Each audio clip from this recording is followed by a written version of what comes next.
एक दिन ऐसा आएगा जब तुम मोटिवेशनल नशेड़ी हो जाओगे। हर आदमी प्रधानमंत्री बनना चाहता है, लेकिन एक दिन अगर प्रधानमंत्री की चुनौती दे दी जाए ना, तो 90% लोग इस देश में हिंद महासागर में समाधि ले लें, क्योंकि जितना बड़ा पद उतनी बड़ी चुनौती। जीवन में सिर्फ एक आदमी है जिसके पास चुनौती नहीं।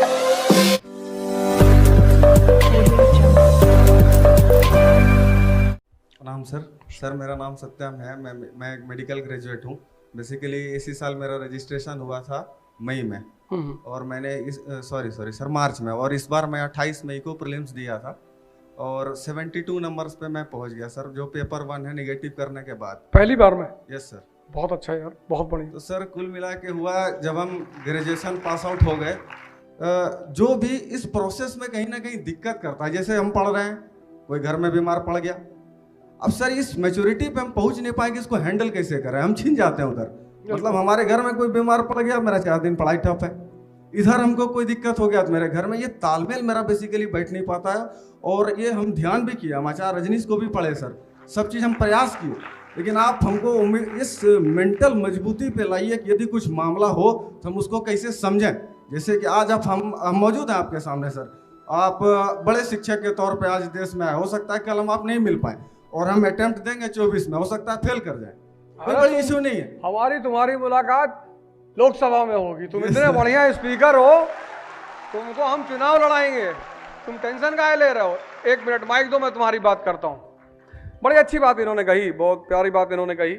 ये लगभग हम सबकी समस्या, कोई इनकी अकेले की समस्या नहीं, ये समस्या हम सबकी, कि जीवन और कंपटीशन सब साथ में चलता है। अब इस साल एक लड़के का सिलेक्शन हुआ, उसका नाम है रोहित करदम। रोहित करदम कल ही मेरे साथ था वो, कल 2 लोग मेरे साथ थे। एक तस्कीन खान लड़की है, उत्तराखंड से थी, वो थी मेरे साथ, वहीं कानपुर में एक सेमिनार था। और ये रोहित करदम लड़का जो है, मुझे रैंक तो एग्जैक्टली उसकी याद नहीं रोहित करदम की, तो कल दोनों लोग मेरे साथ थे। तो रोहित करदम ने मुझे बताया कि सर जब मैं मेंस लिख रहा था तो उसकी माँ को ब्रेन कैंसर हो गया था, तो लास्ट स्टेज में थी। तो जब वो, अब माँ है, पता है कि बस 10-12 दिन 15 दिन की बात और है, तो जाके वो कहे कि सर मेरा मन न माने और मैं जाके माँ के पास बैठ जाऊं। तो माता जी बोल तो नहीं पाती थी, पर हाथ से कहती थी कि जाओ। तो कहे जब मैं माँ के पास बैठूं तो मुझे लगा कि मैं अपना काम नहीं कर रहा हूं, जब मैं पढ़ने बैठूं तो मुझे लगे कि मैं इतना स्वार्थी हूं कि मेरी माँ की डेथ हो रही है और मैं पढ़ाई कर रहा हूं। कितना बड़ा डिलेमा है। मैंने कहा मैंने कहा फिर क्या किया तुम? कहा मैं एक बार आपको एक वीडियो सुना, तो उसमें आपने कहा कि रामचंद्र जी जा रहे थे जंगल और लोगों ने आके कहा कि भाई आपके पिताजी मृत्युशैया में पड़े हैं। तो राम तो भगवान थे ना, चाहते तो अपने पिताजी को बचा लेते। जितनी स्थितियां तुम्हारे हाथ में हैं उनको कंट्रोल करो, जो तुम्हारे हाथ में नहीं है उनमें सिर्फ प्रार्थना करो, कोई ऑप्शन ही नहीं है। जितनी स्थितियां तुम्हारे हाथ में हैं, हाथ में, कोई यार तुमसे कहा भैया हमको कुत्ता काट लिया, तुमको लगता है यार उसको मैं इंजेक्शन लगवा सकता हूं, उसको लगवा दो। कोई कह रहा भैया हमारे पास मकान नहीं है, कोई मकान बनवा देता, कहो मैं तुम्हारे लिए प्रार्थना करूंगा, तुम चिंता मत करो। तुम उन चुनौतियों को लिखो, हम सबके सामने है, क्या मेरे सामने नहीं है? सबके सामने। यही तो जीवन है।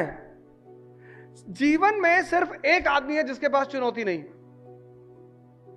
कम है, वो है चपरासी। सीजीएम का चपरासी, डीएम का चपरासी, एसएसपी का चपरासी, बाहर बैठा हुआ है मस्ती से, जो भी मिलने आता वो उसको भी राम राम कहता है कि और बाबूजी बढ़िया बढ़िया, हाँ है, हाँ है, बैडमिंटन खेलने का, बैठो। 500 रुपया दिया, कहा नहीं बुलाते हैं, अभी तो बैडमिंटन खेल चुके हैं। उसको कोई चिंता नहीं, क्योंकि कोई जिम्मेदारी नहीं है। चिंता किसके पास है? जिसके पास जिम्मेदारी है, जिसके पास जिम्मेदारी। इसलिए तुम हायरार्की में, सर्विसेज में देखो, जितनी प्रधानमंत्री, उसके सामने कितनी चुनौती है। हर आदमी प्रधानमंत्री बनना चाहता है, लेकिन एक दिन अगर प्रधानमंत्री की चुनौती दे दी जाए ना, तो 90% लोग इस देश में हिंद महासागर में समाधि ले लें। क्योंकि जितना बड़ा पद उतनी बड़ी चुनौती। तो तुम्हें यह डिसाइड करना है सिर्फ कि किन चीजों में मुझे प्रार्थना करनी है। अब तुम्हारे मामा है, दुखी हैं कि तुम आईएएस क्यों दे रहे हो, उनके लिए प्रार्थना करो।